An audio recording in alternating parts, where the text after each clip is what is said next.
بسم اللہ الرحمن الرحیم۔ اعوذ باللہ من الشیطان اللعین الرجیم۔ بسم اللہ الرحمن الرحیم۔ وما أصابكم يوم التقى الجمعان فبإذن الله وليعلم الذين نافقوا وقيل لهم تعالوا قاتلوا في سبيل الله أو ادفعوا قالوا لو نعلم قتالا لاتبعناكم هم للكفر يومئذ أقرب منهم للإيمان يقولون بأفواههم ما ليس في قلوبهم والله أعلم بما يكتمون الذين قالوا لإخوانهم وقعدوا لو أطاعونا ما قتلوا قل فادرءوا عن أنفسكم الموت إن كنتم صادقين ولا تحسبن الذين قتلوا في سبيل الله أمواتا بل أحياء عند ربهم يرزقون فرحين بما آتاهم الله من فضله ويستبشرون بالذين لم يلحقوا بهم من خلفهم ألا خوف عليهم ولا هم يحزنون يستبشرون بنعمة من الله وفضل وأن الله لا يضيع أجر المؤمنين الذين استجابوا لله والرسول من بعد ما أصابهم القرح للذين أحسنوا منهم واتقوا أجر عظيم الذين قال لهم الناس إن الناس قد جمعوا لكم فاخشوهم فزادهم إيمانا وقالوا حسبنا الله ونعم الوكيل فانقلبوا بنعمة من الله وفضل لم يمسسهم سوء واتبعوا رضوان الله والله ذو فضل عظيم إنما ذلكم الشيطان يخفف أولياءه فلا تخافوهم وخافوني إن كنتم مؤمنين ولا يحزنك الذين يسارعون في الكفر إنهم لن يضروا الله شيئا يريد الله ألا يجعل لهم حظا في الآخرة ولهم عذاب عظيم صدق اللہ العلی العظیم۔ صلوات بھیجے محمد والے محمد۔ السلام علیکم ورحمۃ اللہ وبرکاتہ۔ ایک اور صلوات بھیجے محمد والے محمد۔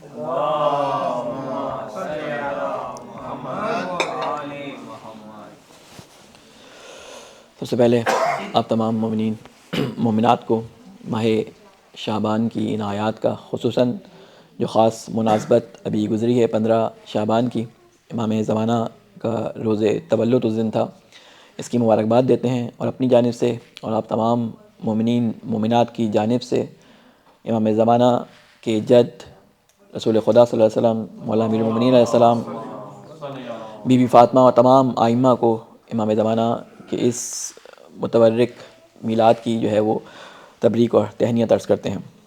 ہماری گفتگو سورہ آل عمران کے سلسلے میں تقریباً چلتے ہوئے آخر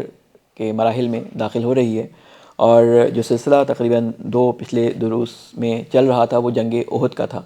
اور اللہ تعالیٰ نے تفصیل سے جنگ احد کے بارے میں جو ہے وہ ان آیات میں تقریباً 2-2.5 رکوع اب تک ہو چکے ہیں ہمارے کمپلیٹ، یوں کہہ لیں تقریباً 30 سے 35 آیات ہو چکی ہیں جس میں صرف جنگ احد کا تذکرہ چلتا آ رہا ہے، اور اللہ تعالیٰ نے ایک ایک مرحلہ جو جنگ احد کے اندر پیش آیا، کس طرح رسول خدا نے ان سے جنگ پہ جانے کے لیے کہا، کس طرح سے اللہ تعالیٰ نے اپنی مدد کا اعلان کیا، کس طرح سے وہ جنگ میں جیتے، کس طرح سے انہوں نے جنگ میں اللہ تعالیٰ کے رسول کی حکم کی حکومت علوی کی، جس کی وجہ سے ان کو نقصان اٹھانا پڑا۔ وہ مراحل طے کرنے کے بعد اللہ تعالیٰ نے پھر ان کی ان غلطیوں کی نشاندہی کی، یعنی یہ ساری باتیں اللہ تعالیٰ نے ان کے اوپر جتائیں کہ تم نے یہ غلطیاں کی، لیکن اس کے باوجود اللہ تعالیٰ نے ان کی معافی کا اعلان کر دیا کہ تمہارے دل میں جو ہے وہ شیطان نے وسوسہ کر دیا اور وجہ سے تم ڈر کے بھاگ گئے، لہٰذا اللہ تعالیٰ تمہیں اس جرم پہ معاف کرتا ہے۔ اس کے بعد سلسلہ یہاں تک پہنچا کہ اب سلسلہ جو شروع ہو رہا ہے کہ ابھی جنگ احد سے رسول خدا واپس پلٹے تھے، اور آپ کو میں نے بتایا تھا کہ جب خالد بن ولید نے حملہ کیا ہے اور حملے کے بعد اس نے چاہا کہ اب مدینہ کی طرف پلٹ کے دوبارہ حملہ کیا جائے، تو ابو سفیان جو کہ کمانڈر ان چیف تھا جنگ احد میں کفار کی طرف سے، اس نے یہ اعلان کیا کہ واپس چلو۔ خالد بن ولید کا اصرار یہ تھا کہ ہم پلٹ کے حملہ کریں، لیکن ابو سفیان نے کہا واپس چلو۔ یہ واپس چلے گئے، مسلمان جو ہے اپنے شہر میں پلٹ کے مدینہ کے اندر، مدینہ النبی یعنی یثرب کے اندر پلٹ کے واپس آ گئے۔ اب جب پلٹ کے واپس آئے، یہ شام کا وقت، پلٹ کے واپس آئے، زخمی حالت میں لوگ تھے جنگ کے اندر جو زخمی ہو گئے تھے، بہت سارے شہداء کے لاشیں اٹھا کے لے کے آئے، کچھ لوگ جو پہاڑوں پہ چلے گئے تھے وہ پلٹ کے واپس آ گئے۔ رات کو اب یہ سوئے ہیں، صبح رسول خدا نے دوبارہ ان کو اعلان کر دیا۔ وہ اعلان کیا کیا کہ کہیں ایسا نہ ہو کہ ابو سفیان جو ہے وہ پلٹ کے دوبارہ حملہ کرے، اور وہ یہ دیکھ چکا ہے کہ ہمارے بہت سارے زخمی موجود ہیں، ہمارے بہت سارے شہداء، ہم ان کو اٹھا کے لے کے آئے ہیں تو ان کے دفنانے میں ہم مشغول ہوں گے، تو پلٹ کے حملہ کرنے کی ضرور کوشش کرے گا، تو ایسا نہ ہو کہ وہ حملہ کر دے اور ہم مارے جائیں، کیونکہ جب فوجیں شہر کے اندر داخل ہوتی ہیں تو وہ شہر کو تاراج کر دیتی ہیں، وہ کچھ بھی نہیں چھوڑتی، وہ قتل عام کرتی ہیں، وہ لوٹ لیتی ہیں، وہ کنیزیں بنا کے لے جاتے ہیں۔ تو رسول خدا نے سب کو حکم دیا کہ جو لوگ ابھی آئے ہیں، ابھی ان کے جسم پہ پٹیاں بنی ہوئی ہیں، ابھی یہ تھکے ہوئے آئے ہیں، چاہے وہ بھاگنے سے تھکے ہوں، چاہے وہ جنگ میں تھکے ہوں، لیکن تھکے ہوئے آئے تھے، بہرحال سارے کے سارے تھکے ہوئے تھے، صبح سے نکلے ہوئے تھے جنگ کے لیے۔ رسول خدا نے اعلان کیا کہ دوبارہ نکلنا ہے۔ اب جب دوبارہ نکلنے کے لیے اعلان کیا تو لوگوں میں ایک پریشانی ہوئی کہ دوبارہ اب کیوں نکل رہے ہیں، تو رسول خدا نے کہا کہ شاید ابو سفیان حملہ کر دے۔ تو یہاں اس منظر کو جو ہے وہ ان آیات کے اندر منظر کشی کی جا رہی ہے۔ یہ ساری آیات جو چلیں گی یہ ابھی آج بھی جنگ احد سے متعلق چلیں گی، اس میں جو منافقین کے ڈائلاگز ہیں وہ اس میں بیان کیے جائیں گے۔ ابھی تک مسلمانوں کے بارے میں بیان کیا جا رہا تھا کہ مسلمانوں نے کیا کیا، ان سے کیا غلطیاں ہوئیں، مسلمانوں کے جو جسے کہتے ہیں کہ فالٹ ان کو بیان کیے گئے، اور ان کی جس سے کوتاہیوں کی نشاندہی کی گئی وہ اب تک کی گئی تھی۔ اب منافقین کی باری ہے، اللہ تعالیٰ منافقین کے بارے میں بتا رہا ہے کہ منافقین نے جب یہ پلٹے ہیں تو کیا کیا۔ آپ کو معلوم ہے کہ منافقین جب یہ پلٹ کے آ رہے تھے، ان کے ساتھ شہداء کے جنازے تھے، تو انہوں نے رسول خدا اور ان کے ساتھیوں کو جو ہے مذاق بنانا شروع کر دیا، اور ان کو کہا کہ ہم نے تو کہا تھا نہیں جاؤ جنگ میں، مارے جاؤ گے۔ یہ ساری باتیں اب اللہ تعالیٰ ان کو یہاں بیان کر رہا ہے۔ اللہ تعالیٰ فرماتا ہے آیت نمبر 66 کے اندر، وما اصابکم یوم التقى الجمعان فباذن اللہ ولیعلم المؤمنین، جو نقصان لڑائی کے دن تمہیں پہنچا وہ اللہ کے اذن سے تھا، اور اس لیے تھا کہ اللہ دیکھ لے تم میں سے مومن کون ہے، کیونکہ اللہ تعالیٰ لوگوں کے گمان پر کسی کو مومن نہیں جانتا۔ کسی نے کہہ دیا کہ میں ایمان لے آیا، رسول خدا کے ساتھ لڑنے چلا گیا، رسول خدا کے ساتھ میں نے جنگ کر لی، تلوار اٹھا لی، اور رسول خدا کے ساتھ جنگ میں زخمی ہو گیا، تو اللہ تعالیٰ کہتا ہے میں ایسے مومنین کو جو ہے وہ پہچان کرواتا ہوں دوسرے لوگوں کی، کہ ان کے درمیان، صفوں کے درمیان جو لوگ ہیں ان کو کیسے علیحدہ کیا جاتا ہے۔ تو کہنا ہے یہ سب کچھ اللہ کے اذن سے ہوا، جو کچھ وہاں پہ ہوا جنگ میں، جو تمہیں نقصان پہنچا سب اللہ کے اذن سے ہوا، تاکہ تم لوگ جان لو کہ تم میں سے مومن کون ہے۔ وَلِيَعْلَمَ الَّذِينَ نَافَقُوا، اور یہ بھی جان لے کہ تم میں سے منافقت کس نے کی، کون لوگ تم میں سے منافق تھے۔ آپ کو معلوم ہے کہ 300 لوگوں کو لے کر عبداللہ بن ابی جو ہے وہ واپس آ گیا تھا، ٹھیک ہے۔ وَقِيلَ لَهُمْ تَعَالَوْا قَاتِلُوا فِي سَبِيلِ اللَّهِ أَوِ ادْفَعُوا قَالُوا لَوْ نَعْلَمُ قِتَالًا لَاتَّبَعْنَاكُمْ هُمْ لِلْكُفْرِ يَوْمَئِذٍ أَقْرَبُ مِنْهُمْ لِلْإِيمَانِ وَيَقُولُونَ بِأَفْوَاهِهِمْ مَا لَيْسَ فِي قُلُوبِهِمْ وَاللَّهُ أَعْلَمُ بِمَا يَكْتُمُونَ۔ میں آیات صحیح جگہ سے پڑھ رہا ہوں، 67 مس کر دی ہے ہم نے 65۔ ایک صلوات بھیجیں محمد والے محمد کا۔ میں آیت کو 65 کو دوبارہ پڑھ دیتا ہوں، پھر 67 پہ آ جاؤں گا۔ اس میں اللہ تعالیٰ فرما رہا ہے اولما اصابتهم مصیبۃ قد اصبتم مثلیھا قلتم ان ھذا قل ھو من عند انفسکم ان اللہ علی کل شیء قدیر۔ اور یہ تمہارا کیا حال ہے کہ جب تم پر مصیبت آ پڑی تو تم کہنے لگے یہ کہاں سے آئی، حالانکہ اس جنگ میں یعنی جو بدر کی جنگ، اس جنگ کے اندر ایک صلوات بھیجے مولا،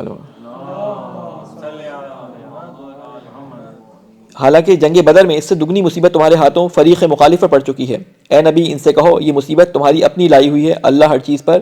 قادر ہے۔ کیونکہ بدر کے میدان میں کیا ہوا تھا کہ 70 ان لوگوں کے مارے گئے تھے اور بڑے بڑے سردار مارے گئے تھے۔ اس جنگ میں ان کے 70 اس میں قیدی بھی ہوئے تھے، اس میں یعنی دگنی مصیبت کفار پہ آئی تھی۔ ان پہ صرف ابھی 70 ان کے شہید ہوئے تھے، تو ان پہ مصیبت کم آئی تھی۔ تو اللہ تعالیٰ ان کو کہہ رہا ہے کہ تم پہ تو ابھی مصیبت کم آئی ہے، پہلے ان لوگوں پہ بڑی سخت مصیبت آئی تھی۔ اور پھر فرماتا ہے کہ میرے موبائل میں مجھ سے پڑھا نہیں آ رہا، بہت چھوٹا ہے، ایک صلوات بھیجے محمد علیہ محمد۔ اے نبی ان سے کہو یہ مصیبت تمہاری اپنی لائی ہوئی ہے، کہ یعنی ان غلطیوں کا نتیجہ ہے کہ جب تم نے صبر کا دامن ہاتھ سے چھوڑا، بعض کام تقویٰ کے خلاف کیے، حکم کی خلاف ورزی کی، مال کی تمام میں مبتلا ہوئے، مال غنیمت جمع کرنے کے لیے میدان جنگ کے اندر اترا، آپس میں نزاع اور اختلاف کیا، اپنے حاکم یعنی اپنے کمانڈر کی، جسے رسول خدا صلی اللہ علیہ وسلم نے تمہارے اوپر کمانڈر بنایا تھا، اس کی بات نہیں مانی، تو مصیبت اس وجہ سے تمہارے اوپر آئی، اور اللہ ہر چیز پر قادر ہے۔ اس کے بعد ہے جو نقصان لڑائی کے دن تمہیں پہنچا وہ اللہ کے اذن سے تھا، اور اس لیے تھا کہ اللہ دیکھ رہے تم میں سے مومن کون ہے۔ اب آیت نمبر 167 ہے وَلِيَعْلَمَ الَّذِينَ نَافَقُوا وَقِيلَ لَهُمْ تَعَالَوْا، یہ آیت میں پڑھ چکا ہوں، اس کا ترجمہ یہ ہے، اور اللہ جان لے کہ منافق کون ہے، اور وہ منافق کہ جب ان سے کہا گیا کہ آؤ اللہ کی راہ میں جنگ کرو یا کم از کم اپنے شہر کی مدافعت ہی کرو، تو کہنے لگے اگر ہمیں علم ہوتا کہ آج جنگ ہوگی تو ہم ضرور تمہارے ساتھ چلتے۔ یہ عبداللہ بن سلام یا عبداللہ بن ابی جو ہے اس کے بارے میں ہی بات ہے کہ کہتا ہے کہ اگر ہمیں علم ہوتا کہ جنگ ہوگی تو ہم تمہارے ساتھ لڑتے۔ ان کا ذہن میں یہ سوچ تھی ان کے کہ یہ جو قریش لڑنے کے لیے آ رہے ہیں ہمارے ساتھ، جو ہے یہ سارے کے سارے قریشی لڑنے کے لیے جا رہے ہیں، تو یہ ان کی ملی بھگت ہے، یہ جنگ ونگ کوئی نہیں ہونی، تو اس لیے ہم آ رہے ہیں۔ ایک بہانہ ان کا یہ تھا، دوسرا بہانہ کیا تھا کہ انہوں نے ہمارا مشورہ نہیں مانا اس لیے ہم واپس جا رہے ہیں۔ تو انہوں نے مختلف بہانے انہوں نے بنائے ہیں۔ تو اللہ تعالیٰ ان کی بات کو بیان کرتے ہوئے فرما رہا ہے کہ یہ کہہ رہے تھے کہ اگر جنگ ہوتی کا خدشہ ہوتا تو ہم تمہارے ساتھ ضرور جاتے۔ تو اللہ فرماتا ہے یہ بات جب وہ کہہ رہے تھے اس وقت وہ ایمان کی نسبت کفر سے زیادہ قریب تھے۔ اللہ تعالیٰ نے ان منافقین کو کافر نہیں کہا۔ آپ ایک چیز دیکھیں کہ اللہ تعالیٰ کتنا زیادہ یعنی کلی حکم نہیں لگا رہا کہیں پہ بھی۔ اللہ تعالیٰ ان منافقین کے بارے میں بھی سنبھل کے الفاظ استعمال کر رہا ہے کہ کہیں آئندہ آنے والے لوگوں میں لوگ ایک چھوٹی سی بات کی وجہ سے کسی کو کافر نہ کہہ دیں۔ وہ کہ منافقت کفر سے بھی زیادہ شاید خطرناک جرم ہے، لیکن اللہ تعالیٰ کفر اور نفاق کو علیحدہ علیحدہ کر کے بیان کر رہا ہے۔ کہتے ہیں اس حالت میں جب انہوں نے یہ بات کہی تھی تو وہ کفر کے زیادہ نزدیک تھے۔ منافقین کی حالت کیا ہوتی تھی؟ کبھی ان کے اندر ایمان کا عنصر زیادہ ہو جاتا تھا، کبھی ان کے اندر کفر کا عنصر، کفر کی طرف رغبت جو ہے زیادہ ہو جاتی تھی۔ تو اللہ تعالیٰ کہہ رہے ہیں کہ جب انہوں نے یہ بات کہی تھی تو یہ کفر سے زیادہ نزدیک ہو گئے تھے، اور اپنی زبانوں سے وہ باتیں کہتے تھے جو ان کے دلوں میں نہیں ہوتی تھی، اور جو کچھ وہ دلوں میں چھپاتے تھے اللہ اسے خوب جاننے والا ہے یا جانتا ہے۔ الذین قالوا لاخوانہم وقعدوا لو اطاعونا ما قتلوا قل فادرؤوا عن انفسکم الموت ان کنتم صادقین۔ یہ وہی لوگ ہیں جو کہتے تھے، جو خود تو بیٹھے رہے اور ان کے جو بھائی بند لڑنے گئے اور مارے گئے ان کے متعلق انہوں نے کہہ دیا کہ اگر وہ ہماری بات مان لیتے تو مارے نہ جاتے۔ ان سے کہو اگر تم اپنے قول میں سچے ہو تو خود اپنی موت جب آئے اسے ٹال کر دکھا دینا۔ کیونکہ جب رسول خدا پلٹ کے آئے تو یہ مذاق اڑاتے تھے کہ ہم نے نہ کہا تھا کہ نہیں جاؤ، مسلمانوں کا، رسول خدا کو تو نہیں کہتے تھے ڈائریکٹ، مسلمانوں کو کہتے تھے ہم نے نہیں کہا تھا کہ نہیں جاؤ، مرو گے، یہ مروا دیں گے تمہیں، یہ اتنے ہزار کا لشکر اور تم اتنے سے مسلمان لڑنے کے لیے جا رہے ہو، تو قتل کے علاوہ اور کیا ہو سکتا ہے، قتل و غارت گری تمہاری ہوگی اور کیا ہوگا۔ تو اللہ تعالیٰ کہتا ہے کہ پہلے بھی ان سے پہلی والی آیت میں نے آپ کو بتایا تھا کہ اللہ تعالیٰ نے کہا تھا کہ اگر یہ اپنے بستروں پہ بھی ہوتے تو یہ موت اگر ان کی لکھی ہوتی تو یہ بستروں سے اٹھ کے جنگ کے میدان میں آ جاتے۔ تو اللہ تعالیٰ کہہ رہا ہے کہ اگر تم اس اپنی باتوں میں سچے ہو کہ تمہارے کہنے کی وجہ سے وہ نہ جاتے تو تم اپنی موت کو روک کے دکھا لو۔ کیونکہ کفار جو تھے وہ ٹھیک ہے، منافقین یا کفار جو تھے وہ اللہ تعالیٰ پر ایمان نہیں لے کے آتے تھے، لیکن موت ایک ایسی چیز تھی اس پہ کفار بھی ایمان لے کے آتے تھے کہ موت تو آنی ہے۔ تو کہتے ہیں اگر تم اپنے قول میں سچے ہو تو اپنی موت کو روک کے دکھا دو۔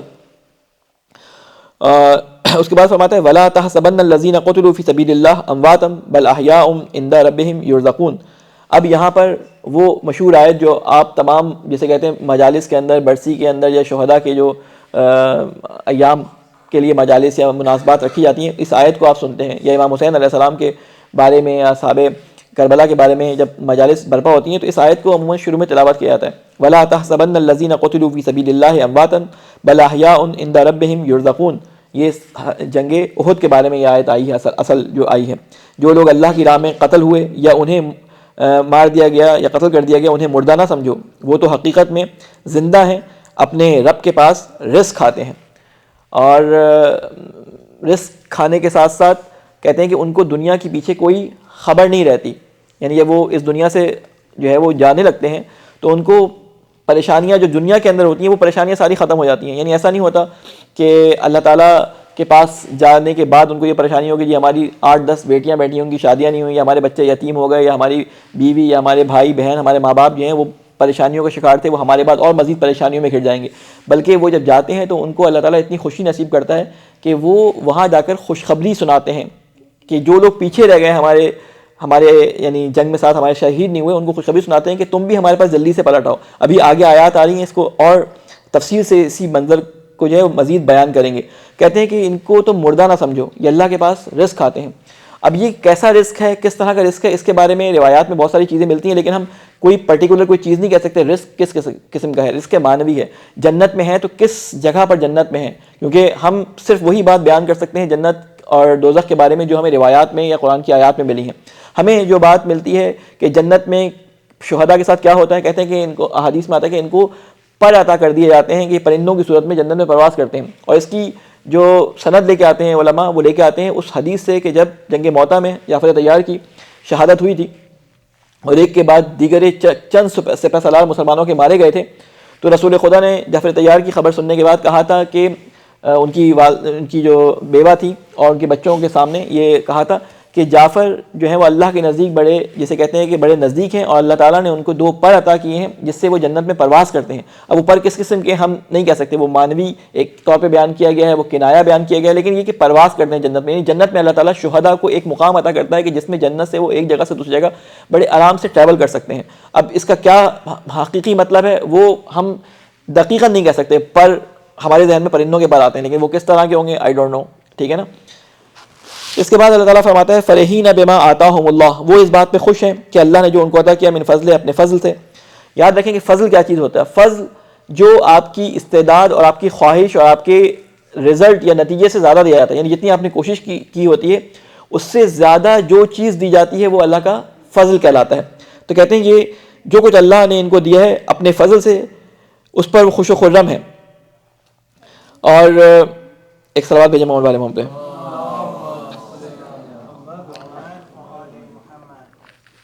اس کے نیچے ایک روایت انہوں نے درج کی ہے، بس خلاصہ اس کا میں ابھی بیان کر چکا ہوں، ایک بار دوبارہ بیان کر دوں کیونکہ آیت کے ذیل میں ہے کہ ان کی زندگی اتنی لطیف اور پرکیف ہوتی ہے کہ اس کے بعد وہ دنیا میں آنے کی تمنا نہیں کرتے، اور ان کو تمنا اس بات کی ہوتی ہے، جو شہداء ہوتے ہیں خاص طور پر ان کو اس بات کی تمنا ہوتی ہے کہ کسی طرح وہ اپنے جو باقی رہنے والے لوگ ہیں پیچھے ان کو یہ اطلاع پہنچا دیں۔ وہ اطلاع کیا ہے؟ وہ بتاتے ہیں وَيَسْتَبْشِرُونَ بِالَّذِينَ لَمْ يَلْحَقُوا بِهِمْ مِنْ خَلْفِهِمْ أَلَّا خَوْفٌ عَلَيْهِمْ وَلَا هُمْ يَحْزَنُونَ، کہ اور مطمئن ہیں جو اہل ایمان ان کے پیچھے دنیا میں رہ گئے ہیں اور ابھی وہاں نہیں پہنچے ہیں، ان کے لیے بھی کسی خوف اور رنج کا موقع نہیں ہے۔ یعنی یہ خوشخبری ان کی طرف سے اللہ تعالیٰ نے ہمیں سنا دی کہ وہ تمہارے لیے یہ امید رکھتے ہیں کہ اتنی زیادہ ہم نے ان کو خوشیاں دی ہیں، اتنی زیادہ ہم نے ان کو راحتیں اور آسانیاں دی ہیں کہ وہ تمہارے لیے بھی یہ چاہتے ہیں۔ کیا چاہتے ہیں؟ کہ تم وہاں پہ آ جاؤ، تمہیں وہاں پہ نہ کوئی غم ہوگا اور نہ کوئی کیا ہوگا، خوف ہوگا۔ اور میں اس کے بارے میں پہلے ہی بیان کر چکا ہوں، غم اور خوف میں کیا فرق ہے؟ خوف ہمیشہ مستقبل کے بارے میں ہوتا ہے اور غم ہمیشہ ماضی کے بارے میں ہوتا ہے، یعنی جو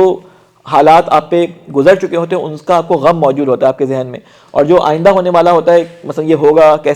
کیسے یہ کام انجام ہوں گے، ان کے لیے کیا ہوتا ہے؟ ایک خوف ہوتا ہے۔ تو اللہ تعالیٰ نے کہا کہ ان کو نہ غم ہوگا اور نہ کوئی خوف ہوگا۔ یستبشرون بنعمت من اللہ وفضل وان اللہ لا یضیع اجر المؤمنین، اور اللہ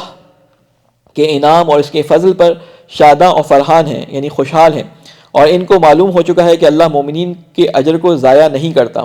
الذین استجابوا للہ والرسول من بعد ما اصابهم القرح للذین احسنوا منہم واتقوا اجر عظیم،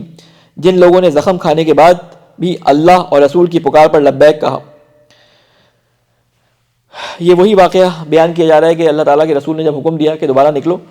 تو اب مسلمان جو ہیں جب نکلنے لگے تو عبداللہ بن ابی کے ساتھی بھی آ گئے کہ اب جو اللہ تعالیٰ کے رسول لے کے نکلنا ہے، یقیناً اللہ تعالیٰ نے ان کو حکم دیا ہے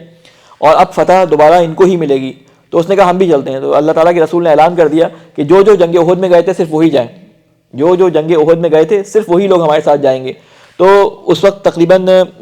جو اصحاب بچے تھے سارے کے سارے نکل کے 8 مائل دور یا 8 کلومیٹر دور تقریباً مدینہ سے جگہ ہے حمراء الاسد، اسے غزوہ حمراء الاسد بھی کہتے ہیں۔ گو کہ اس میں جنگ نہیں ہوئی، لیکن کیا ہوا کہ اس میں جب رسول خدا نے اعلان کیا اور وہاں پہ جا کے پڑاؤ ڈال دیا کہ اگر وہ مدینہ پہ حملہ کرنے آتے ہیں تو ہم مدینہ کے راستے میں ان کی سامنے دیوار بن کے کھڑے ہو جائیں گے۔ ادھر ابو سفیان ایک جگہ پہ پڑاؤ ڈال رہا تھا وادی سودا کے مقام پر، تو وہاں پر اس کے یعنی کمانڈرز کی جو میٹنگ ہوئی تو خالد بن ولید نے بڑا اس کو سنایا کہ تمہیں پلٹ کے حملہ کرنا چاہیے تھا، تو وہاں پہ مسلمانوں کو حملہ کر کے جسے کہتے ہیں بالکل ختم کر سکتے تھے، ان کے مال لوٹ سکتے تھے۔ تو کمانڈرز کے درمیان یہ طے پایا کہ ٹھیک ہے چلو ہم پلٹ کے حملہ کرتے ہیں۔ ان کو شدت سے احساس ہوا کہ ہم نے غلطی کر دی ہے۔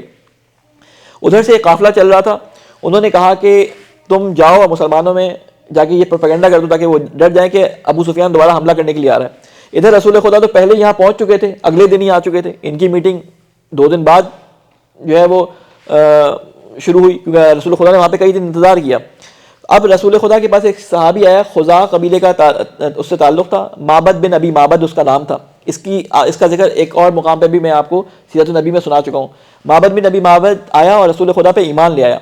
اس کے بارے میں بڑا مشہور تھا کہ رسول خدا کا سخت مخالف ہے، لیکن جنگ احد سے جب پلٹے ہیں اور اس نے دیکھا کہ مسلمان اس طرح بچ بچا کے آ گئے اتنی بڑی فوج سے، تو یہ رسول خدا پہ ایمان لے آیا. کہتا ہے آپ مجھے بتائیں کوئی میرے لائق خدمت ہو تو بتائیں. تو کہا کہ تم ایک کام کرو، تم جا رہے ہو مکہ کی طرف، تو تم جا کے اس کے لشکر میں یہ خبر پہنچا دو کہ محمد جو ہیں بڑے جوش و خروش کے ساتھ نکلے ہیں اور وہ چاہ رہے ہیں کہ تمہارے پہنچنے سے پہلے جو ہے وہ تم پہ حملہ کر کے تمہیں ختم کر دیں، کیونکہ تم لوگ جو ہے وہ بھاگے ہو پلٹ کے، تم نے پلٹ کے حملہ نہیں کیا، تو وہ لوگ اور نئے جوانوں کو جو مدینہ میں رہ گئے تھے، جو پلٹ کے چلے گئے تھے، ان سب کو لے کے آ رہے ہیں وہ حملہ کرنے کے لیے. یہ معبد بن معبد جا کے خبر سناتا ہے وہاں پہ، ان کا وہ کاروان آ کے یہاں پہ خبر لے کے آ رہا ہوتا ہے، ان کا بندہ وہاں پہنچ جاتا ہے. تو اب دونوں آپس میں یعنی دیکھ لیں دونوں طرف سے جسے کہتے ہیں پروپیگنڈا وار چل رہی ہے. ان کا بندہ جب پہنچتا ہے تو وہ جا کے ابو سفیان کو یہ خبر پہنچاتا ہے، تو ابو سفیان کہتا ہے چلو پڑھاؤ جلدی سے ختم کرو، نکلو اس سے پہلے کہ مسلمان ہم تک پہنچے، ہم یہاں سے مکہ پہنچ جائیں تاکہ ہم حفاظت میں آ جائیں، کیونکہ مکہ کے اندر کوئی حملہ نہیں کر سکتا. ادھر وہ لشکر جو قافلہ وہاں سے گزرا تھا جس کو ابو سفیان نے کہا تھا، یہ جب یہاں مسلمانوں کے پاس پہنچا تو انہوں نے ایک خبر مسلمانوں کو دی کہ ابو سفیان حملہ کرنے آ رہا ہے. تو اس کے ریئیکشن میں جو چیزیں ہوئیں وہ اب اللہ تعالیٰ قرآن مجید کی آیات میں بیان کر رہے ہیں. آپ سوچیں کہ جنگ احد کو اللہ تعالیٰ اتنی تفصیل سے کیوں بیان کر رہے ہیں؟ کبھی آپ کو موقع لگے ایک دفعہ تو آپ 3-4 دفعہ جنگ احد کا یہ پورا حال ترجمے کے ساتھ، ایک دفعہ عربی کے ساتھ اور ترجمہ دونوں پڑھیں، پھر اس کے بعد 2-4 دفعہ ترجمہ پڑھیں، پھر اس کے بعد کوئی ایک چھوٹی سی تفسیر اس کی دیکھ لیں. آپ کے ذہن میں مطالب اور ایک پکچر واضح ہو جائے گی پوری. جب آپ ایک پکچر دیکھ کے آتے ہیں یا کوئی فلم دیکھتے ہیں تو آپ کے ذہن میں کلی خاکہ آ جاتا ہے اس کا. تو ابھی کیونکہ ہم بہت لمبے گیپ سے اس کو پڑھ رہے ہیں تو سارے واقعات آپ کے ذہنوں میں نہیں ہیں. اس کو جب ایک دفعہ دیکھیں گے تو آپ کو سمجھ آئے گا کہ اس جنگ احد کے اندر اللہ تعالیٰ کتنی زیادہ رہنمائی ہماری عام زندگی کے اندر ہمیں فرما رہا ہے کہ تمہیں اپنی زندگی میں کیا کیا کام کرنا ہے، رسول کے حکم کو کیسے ماننا ہے، کہاں پہ اطاعت میں کوتاہی سے کیا ہوتا ہے، کہاں پہ تمہاری منافقت ظاہر ہو جاتی ہے اگر تو اللہ تعالیٰ اور اس کے رسول کے حکم کی مخالفت کرتے ہو. بہت سارے پیغامات اس کے اندر پوشیدہ ہیں، تفاصیل کے اندر تفصیل سے بیان کیے گئے، لیکن ابھی بہرحال وقت نہیں ہے. میں صرف ابھی کوشش کر رہا ہوں کہ زیادہ سے زیادہ ترجمہ بیان کروں، باقی آپ لوگوں پہ چھوڑ رہا ہوں کہ ابھی رمضان آ رہا ہے تو آپ لوگ کم از کم سورہ بقرہ اور اگر ہو سکے تو سورہ آل عمران، ان 2 سوروں کا آپ ٹارگٹ بنا لیں کہ اس رمضان کے اندر آپ نے ان 2 سوروں پہ بہت اچھی طرح کام کرنا ہے. کیونکہ سورہ بقرہ خلاصہ ہے ایک طرح سے قرآن مجید کا. اس میں تمام وہ حالات جو مسلمانوں کے ساتھ آئندہ پیش آ سکتے ہیں، بنی اسرائیل کے واقعات کی صورت میں، نصارہ کے واقعات کی صورت میں، ان پہ عذاب کی صورت میں، ان کی نعمتوں کے بارے میں بتا کے ساری باتوں کا خلاصہ سورہ بقرہ کے اندر ایک طرح سے بیان کر دیا ہے. اور سورہ آل عمران کیونکہ جوڑا ہے آل عمران اور بقرہ کا، تو ان 2 سوروں کے اندر اللہ تعالیٰ نے بڑا کمپیکٹ کر کے قرآن مجید اور مسلمانوں کے اوپر آنے والے حالات اور اسلام کی تعلیمات کا خلاصہ بیان کر دیا گیا. آپ کو معلوم ہے کہ سورہ بقرہ آخری ایام میں رسول خدا کے نازل ہوئی ہے تقریباً، ٹھیک ہے نا، آخری یعنی سالوں میں کمپلیٹ ہوئی ہے جا کے. شروع تو بہت عرصے سے ہو گئی تھی، کمپلیٹ یہ آخری ایام میں ہوئی ہے. تو اس کو آپ رمضان کے اندر ٹارگٹ بنا لیں. ضروری نہیں ہے کہ آپ پورا قرآن ختم کریں، قرآن ختم کریں بہت اچھی بات ہے، لیکن اس دفعہ اپنا ٹارگٹ بنائیں کہ قرآن کو بغیر معنی کے نہ پڑھیں. جتنا پڑھ سکیں معنی دیکھ کر پڑھیں. آپ بے شک روزانہ کا جو ہے وہ 1 سپارہ نہیں پڑھ سکتے تو روزانہ کا 1 رکوع 2 رکوع 4 رکوع لیکن ترجمے کے ساتھ سمجھ کے پڑھیں اور اس پہ غور و فکر کریں تاکہ آپ کو پتہ چلے کہ اللہ تعالیٰ کیا کہہ رہا ہے. میں اکثر دفعہ آپ لوگوں کو یہ بات کہہ چکا ہوں کہ اللہ تعالیٰ کہتے ہیں نا یہ آیات ہیں، اس میں تمہارے لیے تفکر اور تدبر کی نشانیاں ہیں. آیت کہتے ہیں وہ رہنما، وہ گائیڈنس جس کی وجہ سے آپ کہیں تک پہنچتے ہیں. یہ جو آپ کے سائن بورڈ لگے ہوتے ہیں نا، آپ یہاں سے ووڈ برج جائیں، آپ شاہ نجف کی طرف جب جاتے ہیں تو راستے میں بورڈ لگے ہوتے ہیں، ٹھیک ہے نا، کسی جگہ پہ لکھا ہوتا ہے مثال کے طور پہ یہاں پہ آرلنگٹن آ گیا، یہاں پہ ووڈ برج آ گیا، یہاں پہ فلاں واشنگٹن ڈی سی آ رہا ہے. اگر آپ کو واشنگٹن ڈی سی جانا ہو اور آپ کو یہاں پہ ٹائسن کارنر کے پاس ہی نظر آ جائے واشنگٹن ڈی سی، تو آپ کہیں جی واشنگٹن ڈی سی کے بورڈ کے نیچے کھڑے ہو کہ آپ وہاں پہ کھڑے ہو کے وہاں منقبتیں پڑھنی شروع کر دیں. واہ کیا ہرا رنگ ہے، واشنگٹن ڈی سی، اور واشنگٹن ڈی سی کو مختلف طریقوں سے شیلوں میں ڈھال کے پڑھنا شروع کر دیں. کیوں؟ یہ آیت ہے، اللہ تعالیٰ نے کہا اس پہ غور کرو، کھڑے ہو کے غور کرتے رہیں. آیت نشانی ہمیشہ کسی جگہ پہنچنے کے لیے ہمیں تاکید کر رہی ہوتی ہے. ہم قرآن مجید کی آیات کو پڑھ کے انہی کے دھن گاتے رہیں اور ان کو دھنوں میں پڑھتے رہیں اور سمجھے نہ کہ یہاں پہ کیا لکھا گیا ہے. تو بالکل ایسا ہی ہے جیسے ہم سائن بورڈ کے نیچے کھڑے ہو کے سائن بورڈ کی تعریف کر رہے ہیں اور سائن بورڈ کو پڑھے جا رہے ہیں بار بار، اس کے مختلف رنگوں کو اس پہ چسپاں کر کے اس کے جو ہے شکلیں بدلتے جا رہے ہیں. یہ آیت ہوتی اس لیے کہ اس کے ذریعے کسی جگہ پہنچا جاتا ہے. آپ تصور کریں کتنی بےوقوفی والی بات ہے کہ ہم آیات پڑھیں ہم سمجھیں نا. بالکل وہی مثال ہمارے استاد نے دی تھی، بڑی اچھی مجھے مثال لگی، بالکل فٹ آتی ہے یہاں پہ. تو اس لیے کوشش کریں کہ اس رمضان کے اندر قرآن مجید کو ترجمے کے ساتھ پڑھیں. بہرحال ایک صلوات بھیجیں محمد والے محمد پہ.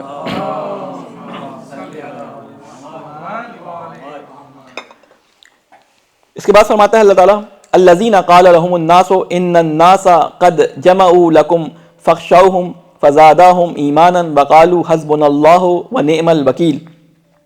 اور وہ جن سے لوگوں نے کہا کہ تمہارے خلاف بڑی فوج جمع ہوئی ہے، ان سے ڈرو، تو یہ سن کر ان کا ایمان اور بڑھ گیا، اور انہوں نے جواب دیا کہ ہمارے لیے اللہ کافی ہے اور وہی بہترین کارساز ہے۔ یہ وہی کاروان جب آ کے ملا ان کو تو انہوں نے کہا کہ تمہارے لیے بڑی فوج آ رہی ہے، تو بجائے اس کے کہ وہ ڈرتے کہ ابو سفیان فوج لے کے آ رہا ہے، ان کے ایمان اور بڑھ گئے۔ کہتے ہیں ہم نافرمانی کی وجہ سے اللہ تعالیٰ کی نظروں میں، رسول کی نظروں میں زیادہ پست ہو چکے ہیں، لہٰذا اب ہم اپنی جانیں دے دیں گے۔ ان کے حوصلے اور بلند ہو گئے جب انہوں نے کہا کہ فوج آ رہی ہے، کوئی بات نہیں، ہم لڑکے مر جائیں گے۔ تو اللہ تعالیٰ انہی کے جذبات کو بیان کرے۔ اب آپ سوچیں کہ یہ وہی لوگ ہیں سارے کے سارے جو جنگ احد میں گئے تھے، بھاگے بھی تھے، پلٹ کے آئے، دوبارہ رسول خدا ان کو لے کے جا رہے ہیں۔ یہ اللہ تعالیٰ ان کے بارے میں کہہ رہا ہے، کیا فرما رہے ہیں؟ اور وہ جن سے لوگوں نے کہا تمہارے خلاف بڑی فوج جمع ہوئی ہے، ان سے ڈرو، تو یہ سن کر ان کا ایمان اور بڑھ گیا۔ ہم کہیں کہ ان کا کفر بڑھ گیا، ان کا نفاق بڑھ گیا، نہیں، اللہ تعالیٰ ان کی بات کر رہا ہے کہ ان کا ایمان بڑھ گیا، جو اللہ تعالیٰ کے رسول کے ساتھ دوبارہ نکلے حملہ اسد پر۔ اور انہوں نے جواب دیا کہ ہمارے لیے اللہ کافی اور وہی بہترین کارساز ہے۔ مجھے پتا ہے دلوں میں بہت سارے سوال اٹھ رہے ہوں گے اور میرے خلاف پتہ نہیں کیا کیا سوچ رہے ہوں گے آپ لوگ، لیکن بہرحال یہ اللہ تعالیٰ کی بات سنا رہا ہوں، اس لیے ترجمے اپنے پاس کھول کے خود سے بھی پڑھ لیں۔ ایک صلوات بھیجیں محمد والے محمد پہ۔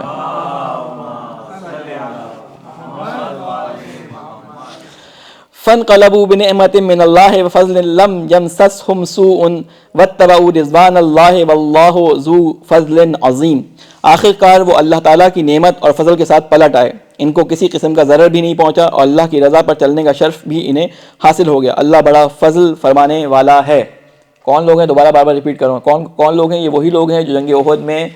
زخموں سے چور ہو کے یا تو بچ گئے تھے یا جو بھاگ گئے تھے اور واپس آ گئے، اور اللہ تعالیٰ ان کی توبہ قبول کر لی، اور اللہ تعالیٰ ان کو دوبارہ بول رہا ہے کہ تم نے اللہ کی راہ میں دوبارہ جو قدم نکالے، اس کی وجہ سے اللہ تعالیٰ نے کیا کہا کہ وہ اللہ کے فضل اور نعمتوں کے ساتھ پلٹ آئے۔ کیوں؟ اس لیے کہ جو کاروان راستے میں آ رہا تھا، انہوں نے اس کے ساتھ تجارت کی، بڑا اچھا مال بھی ان سے ان کو ملا، تجارت بھی ان کی وہاں سے اچھی ہو گئی، اور نعمتوں کے ساتھ اللہ تعالیٰ ان پہ فضل فرمایا، یہ واپس پلٹ کے اپنے شہر میں واپس آ گئے۔ انما ذالکم الشیطان یخوف اولیاءہ فلا یخافوہم وخافونی ان کنتم مؤمنین۔ اور تمہیں معلوم ہو گیا کہ وہ دراصل شیطان تھا، اصل میں وہ شیطان تھا جنہوں نے آگے ابو سفیان کے دل میں ڈالا اور اس نے سارے پروپیگنڈے پھیلائے۔ کہتے ہیں کہ تمہیں معلوم ہو گیا کہ وہ دراصل شیطان تھا جو اپنے دوستوں سے خواہ مخواہ ڈرا رہا تھا۔ ٹھیک ہے، یعنی اپنے دوستوں سے مراد ابو سفیان اور اس کی فوج کو کہا ہے کہ اپنے دوستوں سے ڈرا رہا تھا تمہیں کہ وہ آئیں گے اور تمہیں حملہ کر دیں گے۔ کہا کہ وہ دوستوں سے تمہیں خواہ مخواہ ڈرا رہا تھا، لہٰذا آئندہ تم انسانوں سے نہ ڈرنا۔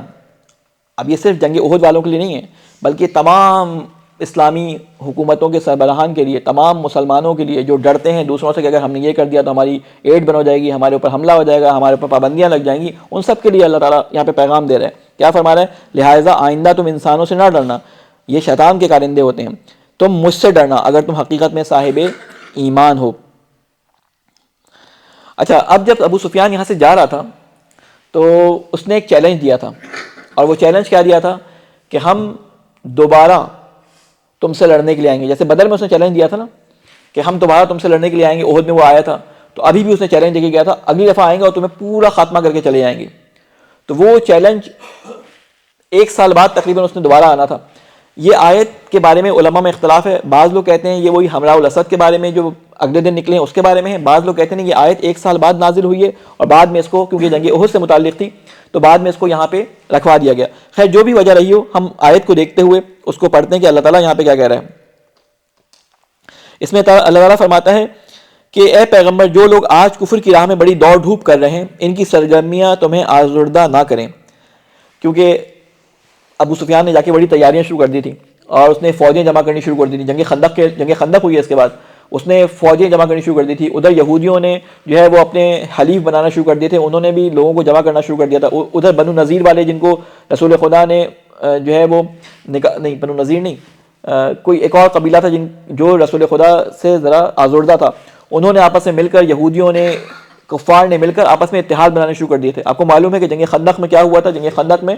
بہت بڑا 10,000 کا گروہ جو ہے وہ ابو سفیان لے کے آیا تھا۔ تو یہ اسی کے بارے میں بتا رہے ہیں کہ ان کی جو چہل پہل ہے، ان کی جو سرگرمیاں، تمہارے جاسوس جو تمہیں آگے اطلاع دیتے ہیں کہ وہ اتنی زیادہ تیاریاں کر رہے ہیں، تو ان کی تیاریوں سے ڈرنے کی ضرورت نہیں ہے۔ کہتے ہیں جو لوگ کفر کی راہ میں بڑی دوڑ دھوپ کر رہے ہیں،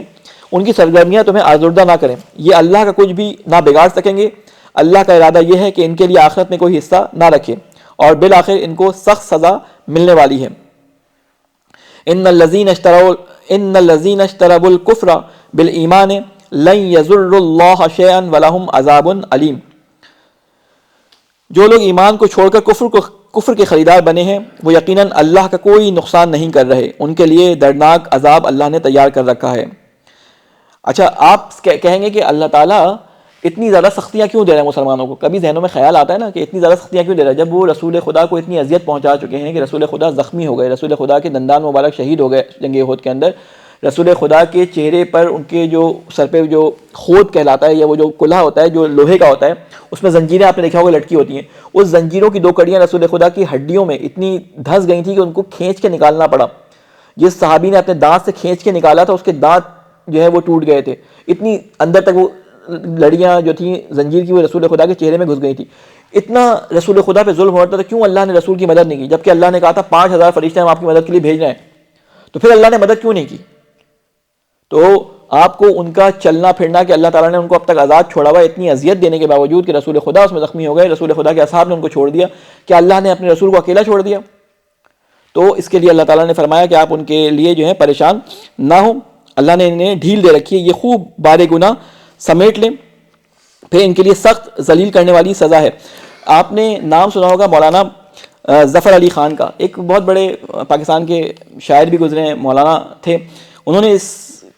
سچویشن کے بارے میں بڑا اچھا جملہ کہا تھا. یہ جو آپ کہتے ہیں نا کہ یہ کفار اتنے گناہ کرنے کے بعد آزاد تحمل سے گھوم رہے ہیں، ہم مسلمان اذیتوں کا شکار ہیں، ہمارے اوپر جو ہے وہ اللہ کی طرف سے آزمائشیں آتی رہتی ہیں، اور وہ سارے گناہ کرتے ہیں، ان کو دولت بھی مل رہی ہے، ان کو اچھی فضا بھی ملی ہوئی ہے، ان کے پاس ساری آرائشیں بھی ہیں، ان کے پاس ساری جسے کہتے ہیں کہ آسانیاں بھی ہیں. تو انہوں نے بڑا اچھا شعر کہا تھا، مجھے بڑا پسند آیا، میں نے کہا کہ آپ لوگوں کو بھی اس میں شریک کروں سننے میں. کہتے ہیں کہ نہ جا اس کے تحمل پہ کہ بے ڈھب ہے گرفت اس کی، نہ جا اس کے تحمل پہ کہ بے ڈھب ہے گرفت اس کی، ڈر اس کی دیر گیری سے کہ ہے سخت انتقام اس کا. کہتے ہیں کہ جو دیر میں وہ اس کے تحمل کی طرف سے تم وہ نہ ہو کہ وہ تحمل سے کام لے رہا ہے اور جو ہے وہ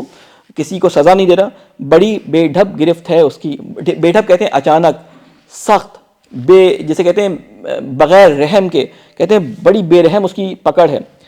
ڈر اس کی دیر گیری سے، وہ دیر سے پکڑ رہا ہے اس چیز سے ڈرو کہ ہے سخت انتقام اس کا، کہ اس کا انتقام بہت ہی سخت ہے. قیامت کے دن اس نے کہا ہے عذاب علیم، کہ میں ان کے لیے وَلَهُمْ عَذَابٌ مُّهِینٌ، کہ ان کے لیے بہت دردناک عذاب میں نے رکھا ہوا ہے. وَلَا يَحْسَبَنَّ الَّذِينَ كَفَرُوا أَنَّمَا نُمْلِي لَهُمْ خَيْرٌ لِأَنفُسِهِمْ إِنَّمَا نُمْلِي لَهُمْ لِيَزْدَادُوا إِثْمًا وَلَهُمْ عَذَابٌ مُّهِینٌ. یہ ڈھیل جو ہم انہیں دیے جاتے ہیں اس کو یہ کافر اپنے حق میں بہتری نہ سمجھیں، یہ ہم تو انہیں اس لیے ڈھیل دے رہے ہیں کہ یہ خوب بارے گناہ سمیٹ لیں. ہم نے اس لیے ان کو ڈھیل دی ہے کہ اپنے گناہوں میں اتنا اضافہ کر لیں کہ آخرت میں ان کے لیے کوئی نیکی بچے ہی نہ. اور یہ صرف کفار نہیں ہیں، جو بھی اللہ تعالیٰ کی معصیت کرتا ہے اور اللہ تعالیٰ کی طرف سے اس کے اوپر کوئی پکڑ نہیں آتی، اس کو اللہ تعالیٰ سے یہ ڈرنا چاہیے کہ یہ معصیت جو وہ کر رہا ہے اور اللہ کی پکڑ کوئی نہیں آ رہی ہے، اس کو ترقی پہ ترقی ملتی جا رہی ہے، اس کو آسانیاں پہ آسانیاں ملتی جا رہی ہیں.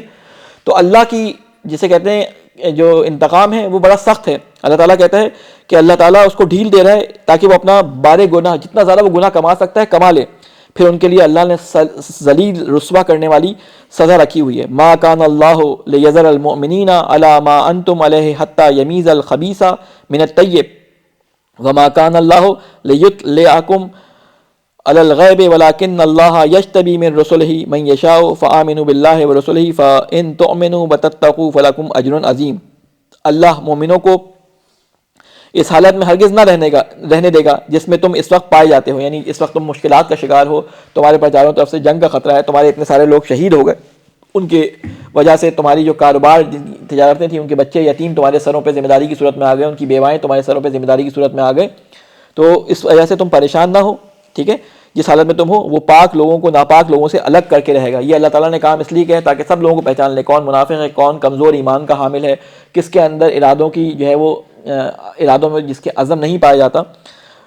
مگر اللہ یہ طریقہ وہ پاک لوگوں کو ناپاک لوگوں سے الگ کر کے رہے گا، مگر اللہ کا یہ طریقہ نہیں ہے کہ تم کو غیب پر مطلع کر دے. اللہ تعالیٰ جو ہے وہ غیب پر جو ہے وہ مطلع کر دے سے مراد یہاں پہ جو علماء فرماتے ہیں وہ کہتے ہیں کہ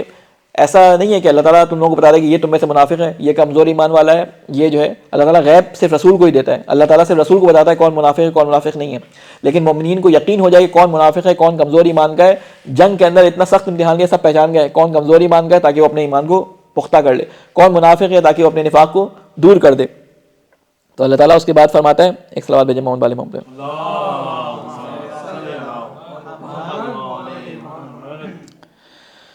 کہ اللہ مومنوں کو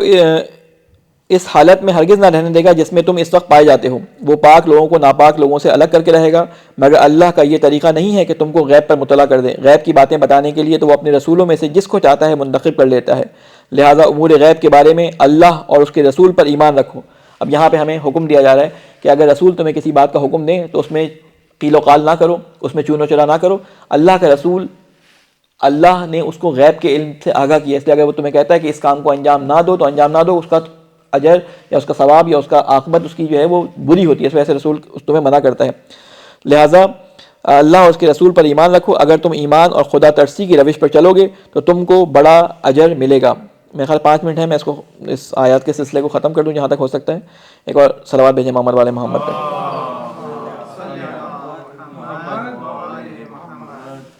میں چاہ رہا ہوں کہ رمضان سے پہلے ہماری سورہ آل عمران جو ہے وہ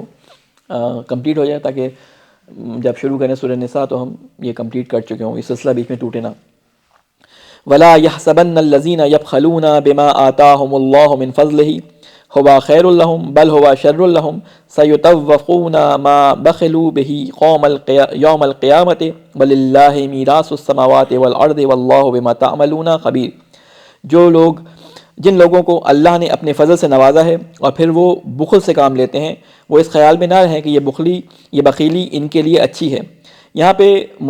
بخل سے مراد کیا ہے کہ جن کو اللہ تعالیٰ نے دولت دی ہے، جن کو اللہ تعالیٰ نے مال دی ہے، جن کو اللہ تعالیٰ نے اولاد دی ہے، جن کو اللہ تعالیٰ نے کسی بھی قسم کی ایسی چیز دی ہے جو وہ لوگوں پہ خرچ کر سکتے ہیں، اس تمام چیزوں کے ہونے کے باوجود وہ اللہ کی راہ میں خرچ نہ کرے، اللہ کی طرف سے واجب کردہ حقوق کو انجام نہ دے، اپنی زکوٰۃ، اپنی خمس، اپنے جو واجبات، اپنے نفقہ جو جن کا ان کی گردنوں پہ واجب ہے، اگر وہ نہ دیں، ان غریبوں کا حق جو اللہ تعالیٰ نے اس کے مال میں رکھا ہے اگر وہ نہ دیں، تو اللہ تعالیٰ فرماتا ہے کہ ان کے حق میں یہ چیز نہایت بری ہے۔ جو کچھ وہ اپنی کنجوسی سے جمع کر رہے ہیں وہی قیامت کے روز ان کے گلے کا طوق بن جائے گی۔ یعنی جو مال وہ اپنے لیے جمع کرتے ہیں کہ ہم یہ بھی اپنے لیے کر لیں، یہ بھی اپنے لیے کر لیں، جبکہ اللہ تعالیٰ نے کہا ہے کہ میں نے مسلمان کو یا مومن کو پیسہ دیا ہی اس لیے کہ وہ جس کو میں نے پیسہ نہیں دیا اس کو اس سٹینڈرڈ پہ لے آئے کہ وہ اس کے برابر ہو جائے۔ اگر ایک بھائی کے پاس پیسہ جو ہے وہ اللہ تعالیٰ نے اپنی فضل سے زیادہ دیا ہے اور اس کے دوسرے بھائی کے پاس یا اس کے بھائی کے بچوں کے پاس چیزیں نہیں ہیں، تو اس کے اوپر اللہ تعالیٰ نے ذمہ داری رکھی ہے کہ بجائے اس کے کہ تم اپنی جو ہے اس پہ برتری جتاؤ، بلکہ اس کو بھی کوشش کرو اوپر لانے کی۔ اس لیے اللہ تعالیٰ کہتا ہے کہ ایک زمانہ مسلمانوں پہ ایسا بھی آئے گا کہ کوئی زکوٰۃ و خمس لینے والا نہیں بچے گا، سب اتنے بحال ہو جائیں گے۔ وہ کیسے ہوں گے؟ اگر سب اپنے پیسے اپنی جیبوں میں بچا کے رکھیں گے اور دوسروں پہ خرچ نہیں کریں گے تو یہ کام نہیں ہو سکتا۔ لہٰذا جب تک ہم اپنی جسے کہتے ہیں کہ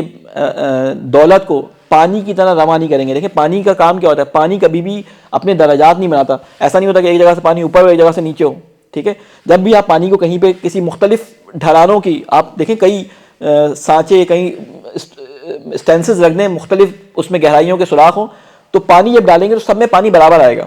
آپ بھر دیں پانی ایک سطح پہ ہونے کے بعد تمام جگہوں پہ برابر آ جائے گا، سارے گڑھے چھپا دے گا، ایک سطح پہ نظر آئے گا۔ اللہ نے یہ دولت دی ہے وہ بالکل اسی طرح ہے کہ اس کو اس طرح سے خرچ کریں، اس طرح سے اس میں روانی ہو، اس طرح سے اس کے اندر جو ہے وہ اس کی ٹرانزیکشن ہو کہ سب ایک سطح پہ آ جائیں۔ مسلمان معاشرہ ایک سطح پہ ہونا چاہیے۔ تو اللہ تعالیٰ فرماتا ہے کہ یہ ان کے حق میں جو انہوں نے بخیلی کی وجہ سے جمع کر رکھا ہے اور وہ کنجوسی سے جمع کر رہے ہیں، وہی قیامت کے روز ان کے گلے کا طوق بن جائے گا۔ زمین اور آسمانوں کی میراث اللہ ہی کے لیے ہے۔ آج مولا امیر المومنین علیہ السلام کی ایک بات آپ کو بیان کروں کہ اللہم صلی اللہ علیہ محمد، اور اپنی بات کو ختم کروں یہاں پہ کہ مولا امیر المومنین علیہ السلام ایک جگہ سے صفین سے واپسی پہ پلٹ رہے تھے، اور جب پلٹتے ہوئے قبرستان کے پاس سے گزرے تو وہاں پر مولا امیر المومنین علیہ السلام نے سلام کیا قبرستان والوں کو، اور سلام کرنے کے بعد ان سے کہا کہ اے اہل قبور جو تم قبروں میں سو رہے ہو، اس راہ پہ جانے والوں کہ جس راہ پر چلتے ہوئے ہم تم تک آنے والے ہیں، ہمارے پاس جو ہے وہ تمہارے پاس ہمارے لیے کیا خبر ہے؟ ہمارے پاس تمہارے لیے ایک خبر ہے۔ تو مولا امیر المومنین علیہ السلام نے وہ خبر سنائی کہ ہمارے پاس ان مردوں کے لیے کیا خبر ہے، ان مردوں کو خبر سنا رہے ہیں مولا امیر المومنین، اپنے اصحاب کو بتا رہے ہیں، کہتے ہیں ہمارے پاس تمہارے لیے یہ خبر ہے کہ تم جن مالوں کو چھوڑ کے مرے تھے وہ مال تمہاری میراث میں تقسیم ہو چکے ہیں، اور تمہاری اولاد اس کو عجیب طریقے سے، یہ میں اپنے الفاظ میں کہہ رہا ہوں، تمہاری اولاد اس کو مصرف کر رہی ہے۔ وہ لوگ جن کے ہاتھوں میں مال گیا وہ تمہارے مال کو، تمہاری جمع کی ہوئی محنت کو اپنے مزے کے مطابق خرچ کر رہے ہیں۔ وہ بیویاں جو تم نے اپنے پیچھے بیوہ چھوڑی تھیں، ان بیویوں نے کہیں اور شادیاں کر لی ہیں۔ وہ گھر جو تم نے بڑے بڑے تعمیر کیے تھے اور جن میں رہنے کی تمہیں خواہش تھی، ان کی تم نے آرائش کی تھی، ان گھروں میں دوسرے لوگ آ کے زندگی گزار رہے ہیں۔ یہ اور بہت ساری تفصیل سے وہ روایت خطبہ ہے امیر المومنین علیہ السلام کا، تمہارے پاس ہمارے لیے کیا خبر ہے؟ تو وہ پلٹ کر جواب دیں گے کہ سب سے بہترین چیز جو اللہ کے پاس آنے کے لیے تمہیں ضروری ہے یا تمہیں چاہیے وہ اللہ کا تقویٰ اور اللہ کی نیکی ہے۔ اور ایک اور میں خیال پہلے بیان کر چکا ہوں کہ مولا امام حسن علیہ السلام کو نصیحت کرتے ہوئے یہ وصیت جب کی ہے تو مولا حسن کو امام علی علیہ السلام فرماتے ہیں کہ بیٹا وہ بار گراں جو مال کی صورت میں تمہارے پاس ہے وہ بوجھ کسی ایسے مسکین، کسی ایسے فقیر، کسی ایسے غریب کے کندھوں پر لاد دو جو تمہارے اس بوجھ کو لے کے تمہیں اس جگہ پہ پہنچائے جہاں پہ تمہیں اس کی سب سے زیادہ ضرورت ہوگی، یعنی قیامت کے دن تم جب اس کو انفاق کر دو گے، اللہ کی راہ میں خرچ کر دو گے تو یہ تمہارے کندھوں سے اتر جائے گا، لیکن جو تمہیں ایسی جگہ ملے گا کہ جہاں پہ تمہیں اس کی اشد ضرورت ہوگی، اللہ تعالیٰ اپنے فضل سے اس کو زیادہ کر کے تمہیں پلٹائے گا۔ اللہ تعالیٰ کہتا ہے کہ تم میرے راہ میں انفاق کرو گے تو اس کی مثال جو نیک نیتی کے ساتھ انفاق ہوتا ہے اس کو میں 70 گنا سے زیادہ بڑھا کے دوں گا۔ تو یہاں پہ اللہ تعالیٰ فرما رہا ہے کہ گلے کا توق بن جائے گا، زمین اور آسمانوں کی میراث اللہ ہی کے لیے ہے اور تم جو کچھ کرتے ہو اللہ اس سے باخبر ہے۔ بس میرا خیال یہیں تک رکھتے ہیں۔